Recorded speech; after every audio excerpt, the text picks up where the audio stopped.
Hi everybody, my name is Doris Hanley and I'm your host of Community Forum today. I have a very special guest with me. Her name is Debbie Berman. Hello Debbie, how are you? Good, how are you?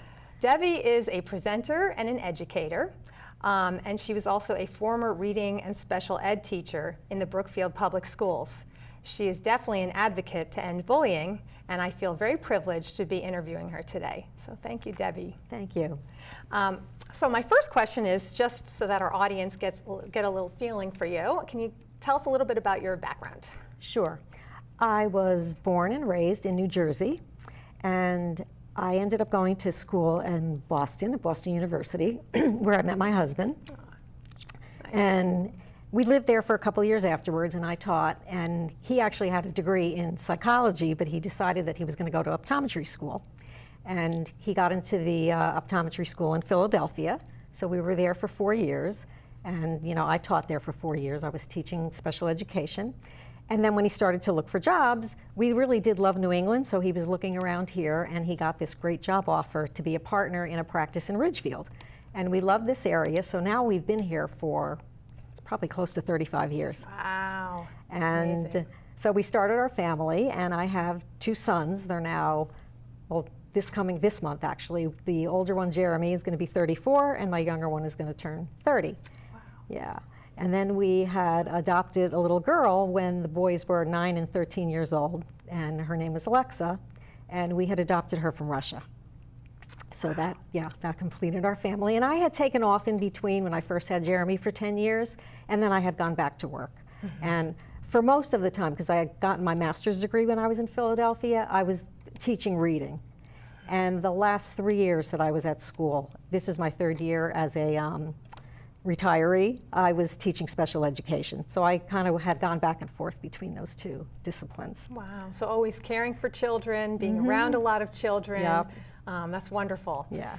And then tragically, on August 23rd, 2008, your daughter Alexa took her life, which is tragic, but also something that led you down a path to continue to help others and hopefully help children as well.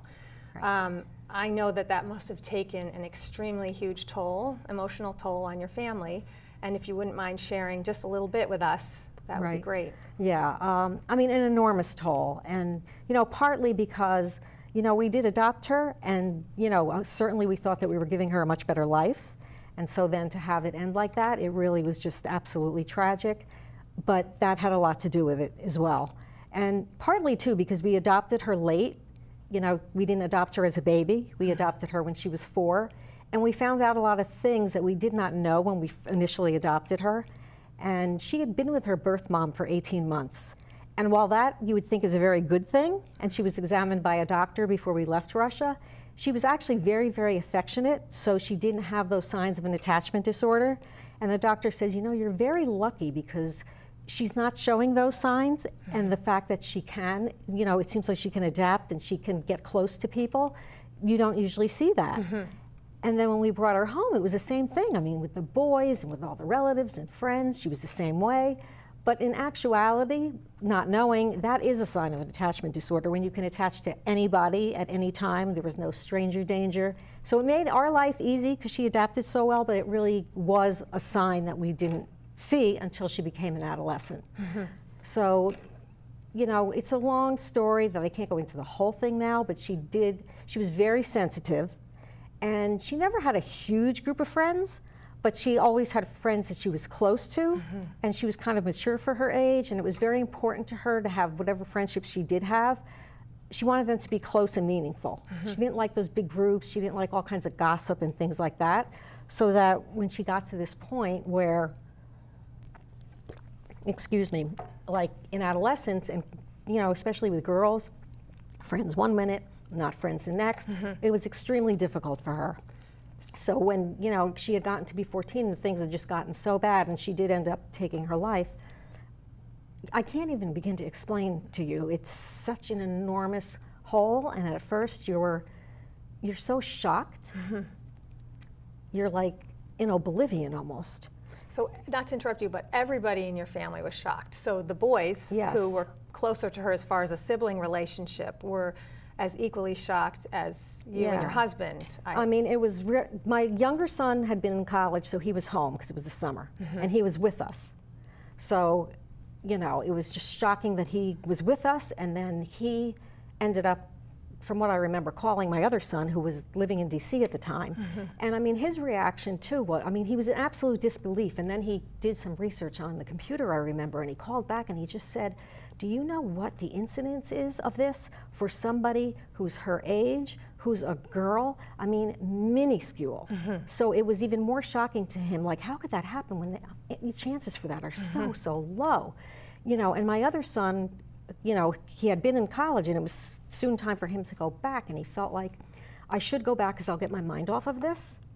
And so he, you know, made himself go back, and then he couldn't function when he was there. Because everybody deals in a different way. Couldn't keep his mind on school. He was getting in car accidents, and he had to go for a leave of absence, and they were very kind about it, and they let him take time off. And then when he went back again, he still couldn't focus, and he actually ended up taking 5 years off. And that was it wasn't the whole thing, but it was certainly a big part of it, because it was just, I can only imagine. So shocking. And then your husband, again, another male figure, so how did he? You know, and that's the thing too with boys and men. You don't want to overgeneralize, but they tend to not talk about it so much. They internalize so much of it. So it made it difficult for me because, you know, women do talk about it. It's easier for them to talk about it. But we kind of knew that you go on different paths. You know, it breaks a lot of couples up. But we did have a support group that we were going to, and that was very helpful because they talk a lot about that. And we also were receiving counseling just together with a grief counselor, and that was enormously helpful also. I think imperative, so, right? Yeah, absolutely. So, you know, just allowing us to just talk about it, I mean, was really, really helpful. But when we were alone, it's not so much that he was able to talk about it. I mean, he was absolutely devastated, but he didn't have a need to share so much and talk so much. Even at the support group, he would be quieter and listen more. You know, I was able to share more. And we're still going to that. We don't go as regularly, but we still do go to that support group, and we're actually able to help more of the people who have that recent loss. Oh, see, that's wonderful. Yeah. And then for you, I mean, just being female, but also just given the work that you do now, it just seems, and as a teacher and educator, it just seems like naturally you would feel a need to talk, discuss, right, try to figure things out, learn, right? Right, exactly. And so from that journey, from your perspective, do you feel like you, now looking back, I mean, everything, you know, 2020, right? But when you went on this journey of trying to figure things out, were there warning signs? Were there things you can share with the people who are watching this right now that might be a red flag or maybe not so obvious? Right. But there were things that we absolutely knew, but then there's things that now looking back that absolutely could save another child, which is part of the reason why I am, you know, trying to get out there and speak and do workshops on this, that we did not know, but she was throwing signs out. We just did not know about it. But things that we did know is when she started to go through this period with these friends where she had just to, you know, give a little background, she had one very, very dear friend, and she introduced her to another girl that, you know, the three of them were then friends. And this other girl, this happened in 7th grade, but this other girl, when they got into 8th grade, just kind of decided that, you know what, I'm going to make your good friend my best friend, and she's just not going to be your friend anymore. We're not going to talk to you. It was this whole big exclusion thing. And then there was a third girl, and they dragged her into it, and it was like, okay, now none of us are going to talk to you anymore. The early teen years can be and that it way. was just devastating for her. So she was spending her 8th grade year really very lonely. And it's not like she didn't have any other friends, but it was just, this one girl was so close to her that it just made it, you know, it just made it so miserable for her and so, you know, hard to deal with. So, you know, she did tell me what was happening early in the year, that she just didn't understand. She'd be eating lunch and, you know, they'd get up to go out to recess and they'd leave her sitting there alone. They wouldn't talk to her, they'd talk around her. They didn't have Facebook at the time, but you could IM on the computer and they'd leave, you know, just write notes back and forth about what they had done, what were they doing on the weekend, showing pictures, none of which she was included in. So she told me that. I don't think she told me everything about how hard it was for her, because she really was just bleeding inside. But we knew enough to take her to a therapist. She'd been seeing a therapist, and actually some of these things even happened in 7th grade with some other kids that had kind of done this to her. And she was diagnosed with depression, and she was also diagnosed with attachment disorder at that time. And the therapist said she's having such a hard time and not healing, because every break for her was like a break from her mother. Because, you know, imagine being with your mom 18 months, being taken away and never seeing her again. So she said she doesn't cognitively remember it, Right. but it sits. Right. And so that's why she had such a hard time. So we were doing everything that we thought we could be doing for her. So it was more like, from what I'm hearing, more like a combination of things. So any one thing in particular wouldn't necessarily be the thing that would necessarily drive somebody to do that, to end their life. But maybe a combination of, you said, feeling isolated, right, having a depression, right, that even though was being treated or cared for or managed, you know, could make her Right. feel isolated again exactly, in a different way. And then you had also touched upon earlier when we spoke on cyberbullying. right. And for a lot of people who might be watching this, just shed some light on cyberbullying. Like, what does that look like for a young teenager? Right. Now, you know, granted, as I said before, there was no Facebook. It would have been 100 times worse. So it wasn't like things were getting out instantaneously to other people. But she would come home and she would go on there, and there was this whole IMing, instant messaging with your friends and going back and forth, talking about what you do. They would post pictures. And as much as we tried to tell her, don't do it, you're upsetting yourself. So therefore, just don't do it. You know, they're teenagers. She couldn't help herself. She wanted to see what everybody was doing. Right. But it was really killing her inside every time that she did do it. And then also these girls would write things to her like, you're not going to ever get back in our group because you're doing such and such. I mean, she wasn't doing anything. And one of the things she used to say to me is, I didn't do anything, so I don't understand why, you know, I'm kicked out of the group. I never did anything, but they'd make things up about things that she did. And one of the things that was real hard is these two girls would go on the computer sometimes and they would pretend to be one another so that she didn't know who she was talking to. Oh. And so with the girl who she thought, you know, she was talking to her best friend, she just said to her one day, she goes, don't you think that this other girl, so-and-so, is mean sometimes? Oh. And she really was talking to the other girl. Wow. And so then she got a barrage back of what an awful, awful person she was. And well, it's your whole sense of trust. Exactly. Is destroyed by that. And who she is. And, you know, it just tore her apart. So she then started having horrible feelings, I'm sure, about herself. But that's not what she projected out to the public. And I remember talking to you on the phone, too, telling you she was an incredible student. And she had very bright.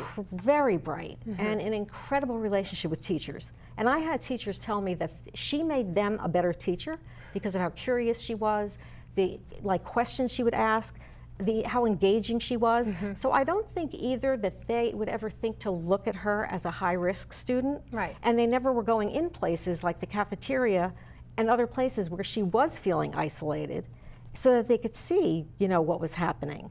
But the other things, you know, were that she did put signs out there that week before that we did not know about. And she supposedly was blogging on some very bizarre website we didn't know about whether she should take her life or not. And she said, I'm 60-40 against it. And we found out later there were about 17 hits on that thing, not one phone call. So she actually put out there to that world that she's thinking of taking her life. Yep. 17 people must have read the message, and nobody thought to come forward. Nope. And I don't know how it works, but would there be some sort of an investigation to ask these 17 people why they didn't?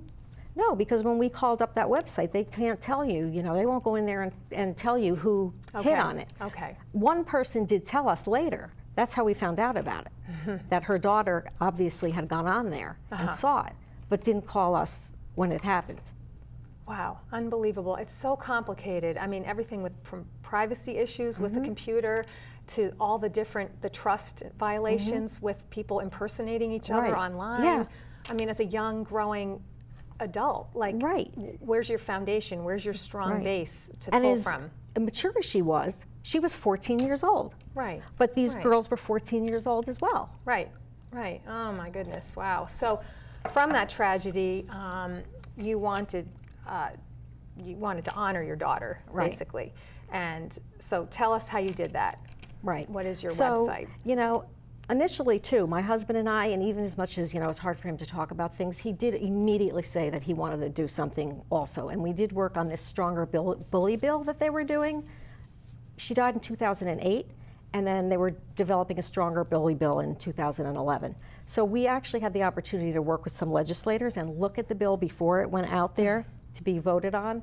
And so that, you know, made us feel very good. And they were putting cyberbullying into it because it had not been in there before. Oh, okay. And then they asked if we would testify, and he couldn't with his job, but I did testify. So cyberbullying was in there in 2011, earliest? In 2011. Okay. Before that, there had been a bully bill, which I didn't even know about it. I mean, they don't talk about it. You don't know about it. But now they strengthened it. Okay. So that was good, and I went in and testified on behalf of the bully bill. And they thought that they'd get some wrangling about it, which I couldn't believe. Like, why would there be wrangling about it? But it costs money because you have to go in and then train, you know, your entire staff on it. And they said that because I went in there and gave a very, you know, personal story about Alexa, it passed very quickly. So that was one good thing. And I wanted to be able to tell people that, you know, we did that. And then, you know, as I was, you know, I went right back to school 2 weeks later. And, you know, work? To work. Oh. And because it was very hard for me to sit home. I would get, you know, notes and lovely letters from people, and I just sitting there crying, and it was just too hard. But, you know, I wanted to do more than that, and I felt that here we found out this information late, and it wasn't just that website. There were other things that she had done, told people, and, you know, not that many, but told people that did nothing. And I felt like that information has to get out to parents, to staff, to students, because it could likely save a life. They need to know what it is that you need to do if you hear this, if you see this, if you read this, because potentially she could have been saved if the right thing was done. And so would you say that your website is filled with documents, articles? Right. What else is in there to help people navigate this? Right. So I created this website, and it really started at first where I just put this like video together called She Mattered, because I felt like after time was passing, nobody was remembering the fact that this happened. You know, and I would read all the time in the paper about all the things that happened with Sandy Hook, which was so awful and horrific, and I understood the parents' pain. And every year that they'd have the anniversary or those kids' birthdays, there'd be articles, there'd be memorials, and every year after Alexa, nothing. We'd remember it, you know, our close friends and family.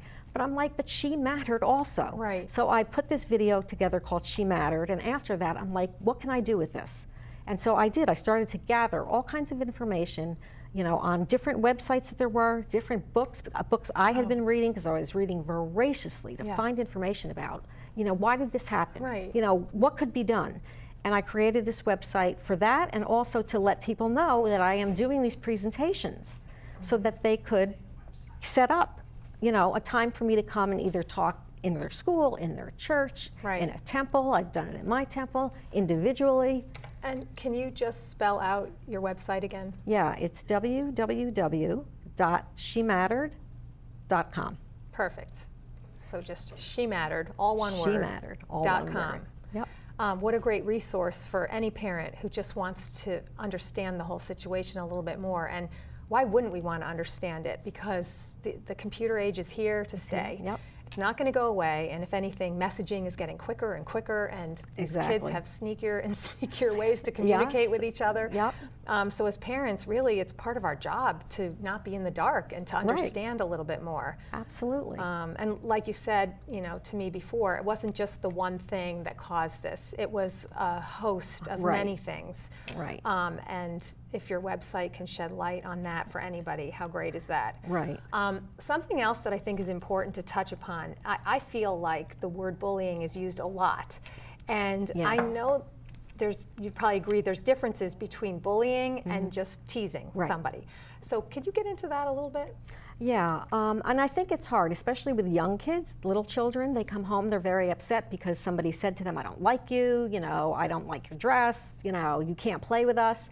And that in and of itself is really not bullying, but parents will often say that so-and-so is bullying my child in class because they've done those things. Right. And no, that's not bullying. It's mean-spirited behavior, and it's not nice, and it should be stopped. But bullying really is something that takes place, it's over a period of time, And it also, there's 4 different types. There's physical, there's verbal, there's social bullying, and then there's the cyberbullying. But it's a balance of power. It's where, you know, one child or many children are exerting power over another, where they're made to feel isolated, they're made to feel uncomfortable going to school, and they're just made to feel as if, you know, I look at it like it's socially, and it takes away their soul, and that's how Alexa was made to feel. And she was functioning okay in school, but there's a lot of kids that they do not want to go to school because of it. And as far as bullying goes, are there, I'm new to this, the technical aspects of it, but in every school, say in Connecticut, are there certain steps and procedures that a school has to take to address bullying, or is it up to the individual school to decide, well, we give out a week detention, a day detention, no detention? I don't know. How does that work? Well, once the bill was passed, they do have to train every single person that's related to the school, bus drivers, cafeteria workers, anybody who does work in the school. And then if an incident does happen, if something is reported, then they have 48 hours where they have to tell both sets of parents that something happened. They also have to come up with a school climate-like program, but every school is left to decide what that will be. And there has to be like a climate coordinator for the district, or they'll pick one from each school and then they have meetings. But it's up to each individual school as to how they want to handle that. So that's where it gets tricky, because it's not like legislated that every school is going to do the exact same thing. And just by climate, you mean consequence? Like it's the basic atmosphere in the school. Okay. Okay. So you're talking about just basically that kids should go to school and they should feel safe, and they should feel that they're respected, and they should be able to feel that they're going to go in there. They're not going to be, you know, feeling intimidated by anybody. They shouldn't have, you know, nobody should be aggressive toward them, and it doesn't have to be physical, and a lot of times it's not. For sure. Many more times it's more emotional. Let's see. So also, I love your mission statement, so I just want to read it. So to use Alexa's story to raise awareness about the dangers of bullying and cyberbullying, not only did she matter, but everyone matters. And I think it's just lovely. So one of your goals is to shed light on the relationship between depression, bullying, and suicide. And because of that, we would like to also show a National Suicide Prevention Lifeline number. And I have that. I'm just going to read it. It's 800-273-8255. So it's a National Suicide Prevention Lifeline, and that's 800-273-8255. I would like to hear more about how you go out into the community, like what you offer in a talk that you might give. Sure. When I go into the community there, and if you go on the website, you'll see there's a small like snippet of a video that I do show. So when I first go out, I will talk about, and I don't want people to be surprised, especially children. So I talk, you know, first of all, to the administrators, or, you know, if I go into, you know, a scout troop or something like that, I talk to the people who are in charge. And, you know, I tell them, I really think you need to tell, you know, whoever I'm going to be speaking to, the topic. I don't want to surprise them and tell them, you know, that my daughter took her life. They have to be prepared. And if there's parents that don't want their children involved in that, then they should be able to opt out of it. Sure. So, you know, then when I go in, I give them some background like I did with you in the beginning, and tell them, you know, I'm a teacher, and you know, I have these, you know, I have children, and then I go a little bit into the story. I don't go into the full story. And then I show them this video, and I tell them, you're going to see this video, and it's going to tell you a little bit about Alexa and what she was like. And then afterwards, I give them a little filling in of the blanks as to, you know, what her little story was, what happened with her, and, you know, her bullying situation. But I then also tell them, because I don't want them to be scared and think, oh my God, this is going to happen to me. It's not the norm for a child to take their life being bullied. And she also did this in August. So school was out. There wasn't a precipitating event that caused it to happen. Okay, I think she was nervous about going to high school, and it was leading up to that. But you usually, almost 99% of the time, you are suffering from a depressive, you know, type of situation or issue, or there's just something socially, emotionally you're anxiety ridden. There's something that goes along with it. So every case is so unique. Every. Wouldn't you say? I mean, Yes. every child is unique. Every set of circumstances is unique to the person. Yep. So what you're doing is just based on your Relaying own information. Yeah, you're Yeah. relaying a host of different things that might touch somebody, might not, but at least once you've heard it, that this Right. could be a probable cause of something, you're more apt to just do tune something. in more, right? And also for kids to not be afraid to say, this is how I'm feeling, and to know who they can go to and tell that. And then the real important thing too is for them to realize if you hear this or read something, if you read something on the computer that said, I'm thinking about doing this, you know, I'm sure a lot of kids, she was very different in a lot of ways, and they probably thought, oh, she's just, that's not real. Well, You and know, plus you said she's a great student. Yeah. So teachers are loving her. She's Right. loving learning. She's naturally Right. curious. So, we're not going to think, yeah, we're not going to think about it. right. You know, she also had told the boy up the block, you know, he told his mom, she blew it off. I mean, you can't blow it off. Right. You do something, and even if it turns out that it's not the case, so what? So you see something, you say something, right? You absolutely have to. So again, I would love to have you share your website. Sure, it's www.shemattered.com. That's excellent. And anybody can go on there. Yep. Alexa's beautiful story is there for anybody to see. I just feel like coming from Newtown and Sandy Hook that we can never do enough. No. So it's a topic that isn't going away. Kids are more and more isolated. They think that they're more social in a way, but a lot of Yeah. kids aren't even leaving their bedrooms. Right. I mean, there's kids that are perfectly well adjusted, but they're in their bedrooms a lot, going on social media, their phones, or keeping them entertained for hours, where we usually had a lot of family time. Exactly. And without that family time, face-to-face connections and their social connections with each other, a lot can go on that we just miss. Because Absolutely. it's just a lifestyle. It's just the way it is. So I just thank you so much for just coming in and sharing your story with such grace and such dignity. I know that you're a strong, strong woman, and I really appreciate you coming, Debbie. Thank you for inviting me. Thank you for joining us at Community Forum today, and I'm privileged to have been your host. So thank you so much. Thank you. And everybody, thanks for tuning in, and we'll see you soon. Have a nice day.